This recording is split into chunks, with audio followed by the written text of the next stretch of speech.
एक ऐसी फ्लाइट थी जिसको जर्मनी से ब्राज़ील जाना था और उसे मात्र 18 घंटे लगने वाले थे इस सफ़र को तय करने में। लेकिन उसको इस सफ़र को तय करने में 35 साल लग गए।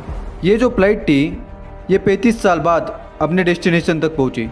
और इस फ्लाइट ने जब ब्राज़ील के एयरपोर्ट पे लैंड किया उसके बाद जो लोगों ने देखा उससे सबके होश उड़ गए, क्योंकि इस फ्लाइट में जो भी 92 लोग थे वो सारे मारे जा चुके थे और वो सब कंकाल में बदल गए थे। यहाँ तक कि इस फ्लाइट को जो पायलट उड़ा रहा था वो भी कंकाल बन चुका था। आज की इस वीडियो में हम ऐसी टाइम ट्रैवल्स की घटनाओं को एक्सप्लोर करेंगे जो कि बहुत ज़्यादा रहस्यमय है। यह एपिसोड टाइम ट्रैवल स्टोरीज़ का पार्ट 2 है। अगर आपने पहले एपिसोड नहीं देखा तो लिंक डिस्क्रिप्शन में उस वीडियो को ज़रूर देखिए, वो वीडियो भी बहुत ज़्यादा इंटरेस्टिंग है। तो चैनल पर नए तो सब्सक्राइब करके बेल आइकन को जरूर ऑन कीजिए, इससे हमारा नोटिफिकेशन आप तक जरूर पहुंच जाएगी। हम ऐसे ही मिस्टीरियस वीडियोस लाते रहते हैं। तो चलिए इस कमाल के वीडियो को शुरू करते हैं।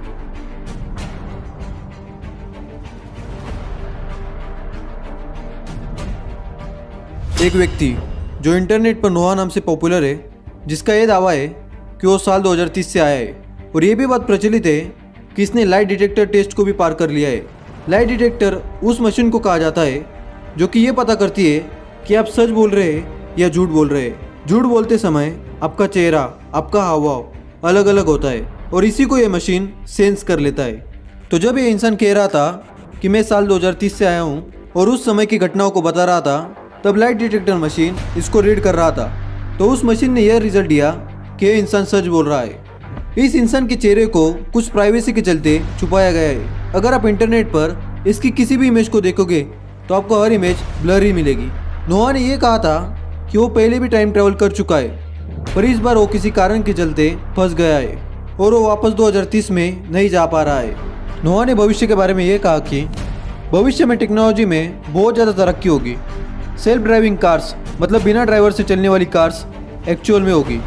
2030 में आर्टिफिशियल इंटेलिजेंस अपने हाईएस्ट लेवल पे होगा। नोहा की इस खबर को बहुत सारे न्यूज़ चैनल्स ने कवर भी किया। न्यूज़ चैनल में पोस्ट होना और तो और लाइट डिटेक्टर मशीन को पास करना, ये सब ये दर्शाता है कि कुछ तो गड़बड़ है इस केस में, और ये बाकी केसेस से बहुत ज़्यादा अलग है। इस इंसान ने और भी बहुत सारी भविष्यवाणियों के बारे में बताया है जो कि रियलिटी से मैच होती है। रहस्यमय होटल। 1979 में जॉब सिम्पसन्स उनकी पत्नी और उनके 2 दोस्तों के साथ पेरिस घूमने गए थे। बहुत सारी जगह घूमने के बाद वो थक गए और उन्होंने एक होटल बुक करने के बारे में सोचा। एक जगह उन्हें बहुत अलग और बहुत अजीब सा दिखने वाला होटल दिखा और उनका ध्यान उस होटल ने अपनी तरफ खींच लिया और उन्होंने वहीं पर रूम बुक करने का सोचा। पर जब वो अंदर गए तो उन्होंने देखा कि वहाँ पर मौजूद सारे लोग पुराने ज़माने के कपड़े पहने हुए थे और होटल का डिज़ाइन भी बहुत ज़्यादा पुराना लग रहा था। उन्होंने होटल के स्टाफ से बात की और उन्हें यह पता चला कि यहाँ पर कोई रूम खाली नहीं है, पर स्टाफ ने यह भी बताया कि उन्हें पास का ही दूसरा होटल ट्राई करना चाहिए, हो सकता है कि वहाँ पर रूम खाली हो। तब वो दूसरे होटल में गए तो वो भी होटल सेम वैसा ही था। उन्होंने स्टाफ से पूछा कि यहाँ पर रूम खाली है और लकीली उन्हें रूम मिल गया। पूरी रात उन्होंने वहीं पर गुजारी और उन्हें फ़ोटो खींचने का बहुत ज़्यादा शौक था, इसलिए उन्होंने होटल की बहुत सारी तस्वीरें खींची। पर वो दूसरे लोगों को देख रहे थे तो वो लोग बहुत ज़्यादा पुराने ज़माने के कपड़े पहने हुए थे। ये बात उन्हें अजीब लगी, पर उन्होंने ज़्यादा ध्यान नहीं दिया। पूरी रात वही बिताने के बाद वो अगले दिन फिर से घूमने चले गए। पहले दिन जैसे ही उन्होंने बहुत जगह पर घूमा, फिर वो फिर से अपने होटल की तरफ आने लगे। गाड़ी की विंडो से जब उन्होंने बाहर देखा तो उन्हें एक बहुत बड़ी खाली ग्राउंड के बदले कुछ नहीं दिखा, मतलब दोनों होटल गायब। अगल बगल के लोगों को पूछने के बाद उन्हें यह पता चला कि यह जगह बहुत सालों से खाली है और बहुत साल पहले यहाँ पर होटल हुआ करता था जो कि कब का डिस्ट्रॉय हो चुका है। फिर उन्हें उन फोटोज़ की याद आई जो उन्होंने तब खींचे थे जब वो होटल रूम में थे। और क्या आप जानते हो उन्होंने क्या देखा? एक खाली कागज़। लिटरली उन्होंने खाली कागज़ को देखा। यह एक टाइम स्लिप था या फिर क्या था, इसका आज तक कुछ पता नहीं चला। और टाइम स्लिप की दुनिया की ये सबसे मिस्टीरियस घटना है। 35 साल बाद लौटा हवाई जहाज़। 4 सितंबर 1954 को सैन डिएगो से एक फ्लाइट ने, जिसका नाम था EWF 513, इसने ब्राज़ील के लिए उड़ान भरी। इस फ्लाइट में करीब 92 मेंबर्स थे, जिसमें कि 88 पैसेंजर्स थे और 4 लोग क्रू मेंबर्स थे।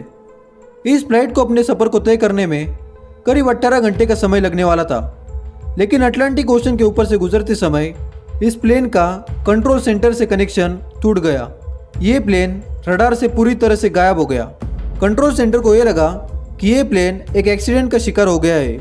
ऐसे ही दिन गुजरते गए और साल भी गुजर गए, पर इस फ्लाइट का कुछ भी पता नहीं चला। सैन डिएगो से मिसिंग इस फ्लाइट को ढूंढने के लिए गवर्नमेंट ने बहुत सारे मिशन चलाए, पर सभी फेल हो गए। ना इस प्लेन के कोई सबूत मिल रहे थे और ना ही समुद्र में इस फ्लाइट के कोई अवशेष मिल रहे थे, जिससे कि ये साबित हो सके कि ये प्लेन एक्सीडेंट का शिकार हुआ है।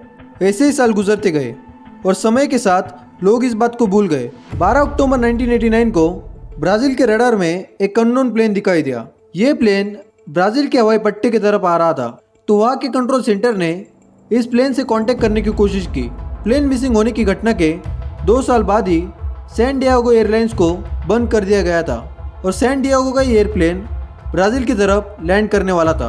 कंट्रोल टीम ने देख लिया था कि इस पर साफ साफ सैन डिएगो लिखा हुआ है और यह वही फ्लाइट है जिसे 35 साल पहले यहाँ पर लैंड करना था। जब इस फ्लाइट ने लैंड किया तब लोगों को पता चला कि ये वही फ्लाइट है जो 35 साल पहले गायब हो गई थी और उसका नंबर भी 513 सेम था। लोगों ने काफ़ी देर तक वेट किया, पर उस प्लेन से कोई भी इंसान बाहर नहीं आया। बहुत समय वेट करने के बाद कंट्रोल सेंटर ने उस प्लेन के पायलट को बहुत सारे मैसेज भेजे। कुछ घंटों के इंतज़ार के बाद भी कोई जवाब नहीं आया, तो कंट्रोल टीम ने दरवाजे को तोड़कर अंदर जाने का फैसला किया। थोड़ी मशक्क़त के बाद उस प्लेन का दरवाज़ा तोड़ा गया और उन्होंने अंदर जाकर देखा तो उस प्लेन में सवार हर एक इंसान कंकाल बन चुका था और सभी पैसेंजर्स मारे जा चुके थे। उसके बाद पायलट के केबिन का दरवाज़ा तोड़ा गया, क्योंकि कंट्रोल टीम को ये लगा कि प्लेन बहुत ज़्यादा सेफली लैंड हुआ था, इसलिए पायलट जिंदा होगा। पर जब उन्होंने पायलट के केबिन के अंदर देखा तो पायलट भी कंकाल बन चुका था और उसके हाथ अभी भी नेविगेशन पैनल पे थे, मतलब उस कंकाल ने इस प्लेन को लैंड किया था।